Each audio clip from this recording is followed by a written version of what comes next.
Warning, this video may contain spoilers for the TV show or movie that we discuss in this video. If you have not yet watched the TV show or movie that this video is about, please come back to the video at a later time after you have watched the content that was discussed. You have been warned.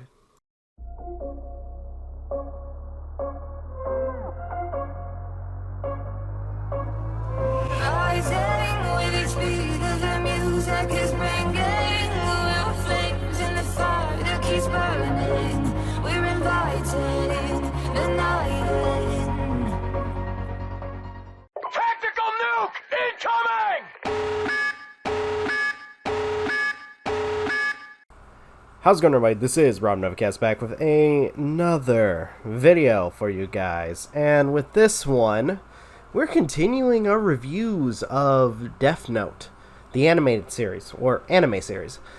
And we'll be talking about episodes 4 through 6. And I gotta tell you, continuing this, it's been interesting, especially with with the last couple of episodes, kind of actually getting really good, or at least the last couple of episodes being really good and continuing onward. So, without further delay, why don't we go ahead and get started with at least starting off with episode 4 for this particular video. Episode 4 kind of leads where the last one left off for number 3, where Ryuk is discussing the deal that Shinigami can make with humans, that if they give their eyes to a human, then the human can see the details of the individual without having to know their face or name, or at least they get to know their name, and so that way they can use the Death Note more efficiently. But apparently, with this comes at a price where that individual loses half of their lifespan. Now, as I kind of figured, not Ryuk, but Light was not going to take this deal. He more likely was like, no, I want to live as long as I can. I'm going to find another way to figure things out. And sure enough, he actually does. Actually, if anything, goes further into testing something out with this particular episode when it comes to the Death Note. And I gotta say, it's creative, because he uncovers that apparently he can, to an extent, control the events of an individual's death, and in a sense, to an extent, control that individual. We start off with apparently Light, in order to try to find out the person who is following him. He ends up setting up a date with somebody, and on this date, him and this girl are on the bus. They're going somewhere, and a individual who apparently was on the news recently in the show tries to hijack the bus. Everything seems like it's going to be really bad. The guy makes his demands, and everybody is kind of like, please don't shoot me, all that stuff. And the entire time you have the pursuer, who's been following Light in the back. And Light and the girl he was with kind of, just trying to make sure that they don't get shot. Or at least the girl is. Light is very calm and is like, yeah, please don't.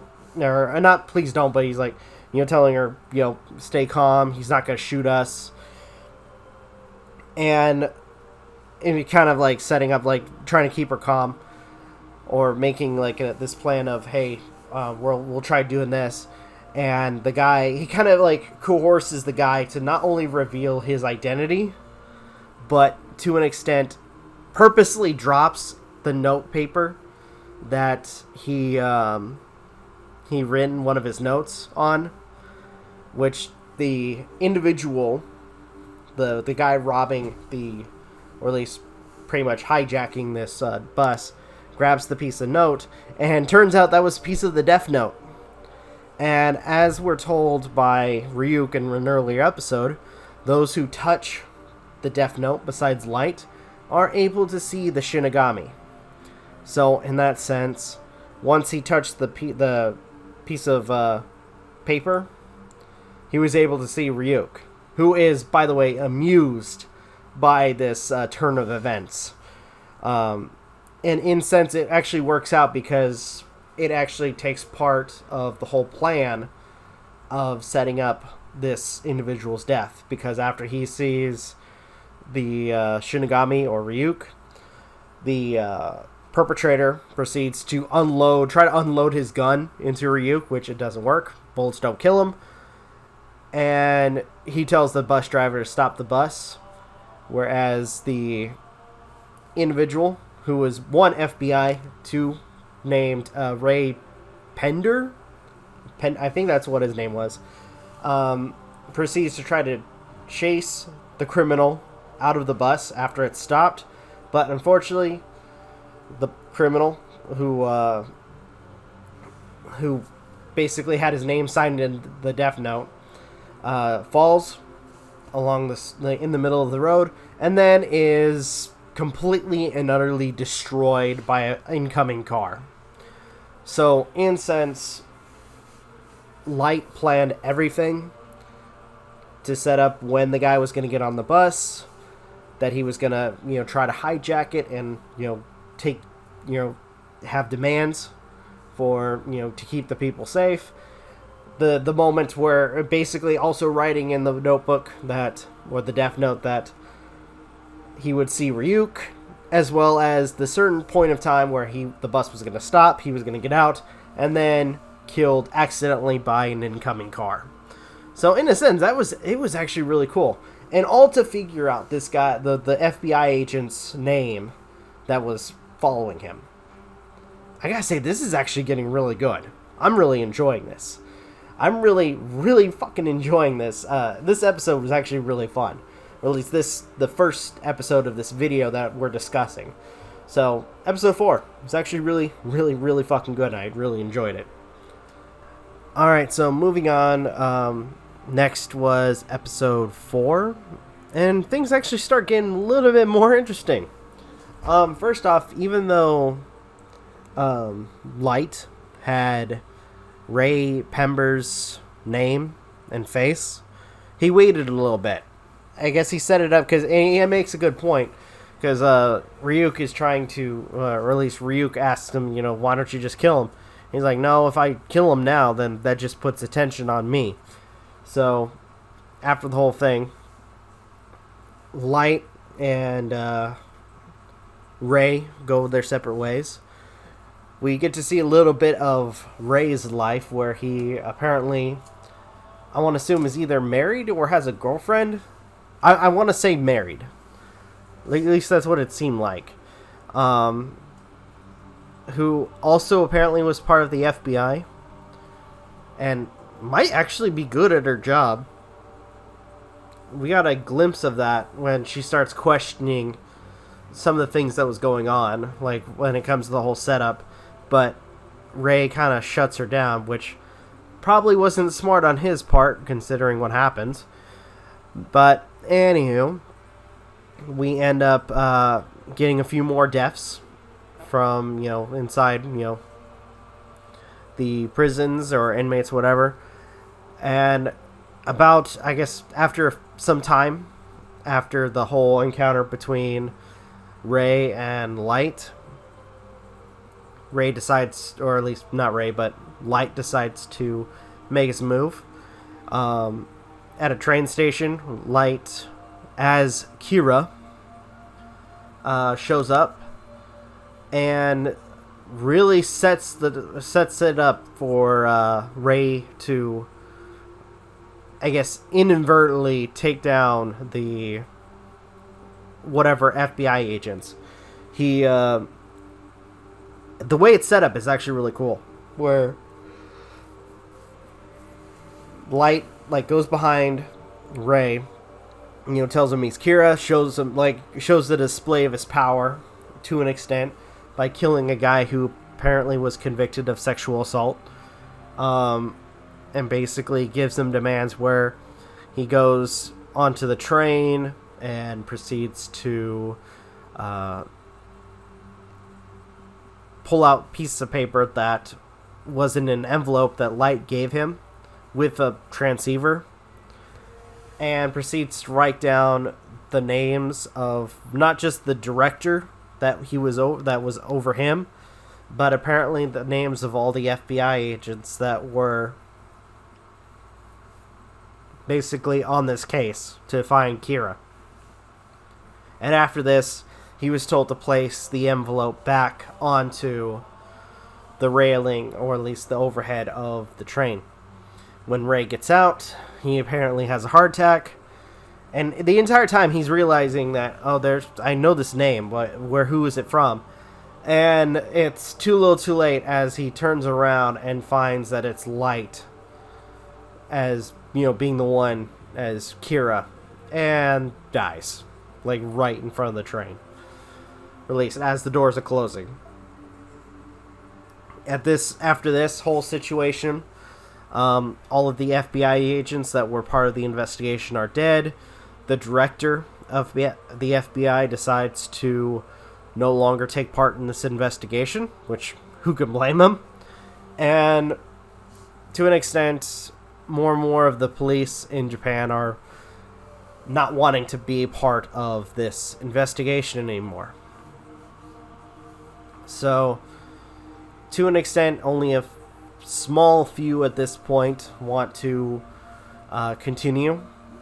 And to show a sign of trust at this point, especially for those who aren't trusting of L, to an extent, L decides to, let them know that he's willing to reveal himself now. And kind of makes this point that he's going to, give them a chance to see who he really is, and periodically, so that way he doesn't get pulled into this. Mentions his plan to periodically switch hotels, and only a few people at a time to see him, and so on. And all in all, it's actually a really cool plan. And we also end with, at least one of the things that we end with is the girlfriend/wife of Ray is now doing her own investigation to uncover who killed her husband/boyfriend. So, all in all, I am really curious as to what's going to happen with future episodes, especially with everything going on.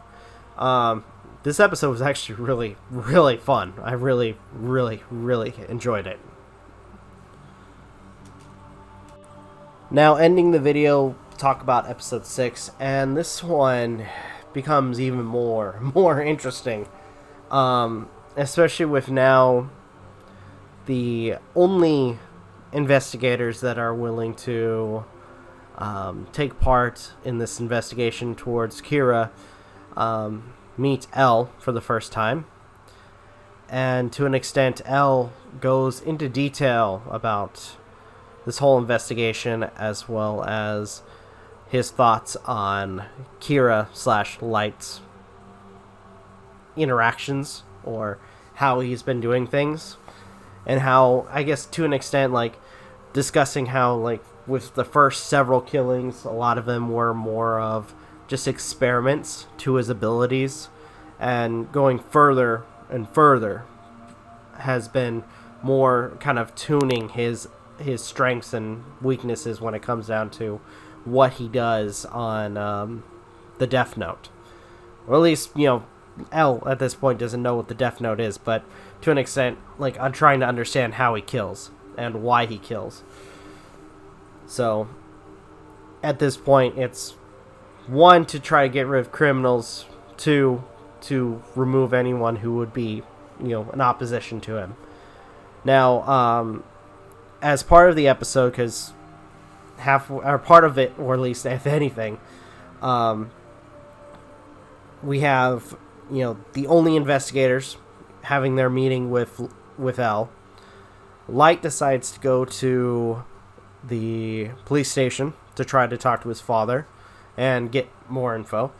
And the fiance I got it wrong because I said girlfriend or wife.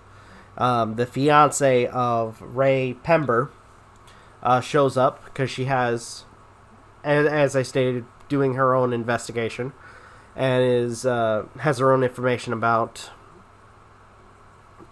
at least thoughts on the case. And it's actually a good thing because around the same time that Elle shows up at the police station, this lady is also trying to talk to the head of the case.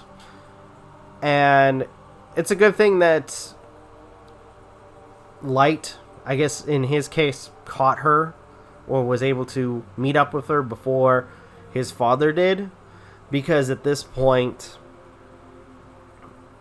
she probably would have given her thoughts about the case, which could inevitably set Light up to fail or get caught for what he's been doing. And at this point, it's made clear that, I think if anything, especially with what she knows, she may be the next target or the next person that Light has to kill. Because it seems, especially with how she describes the actions of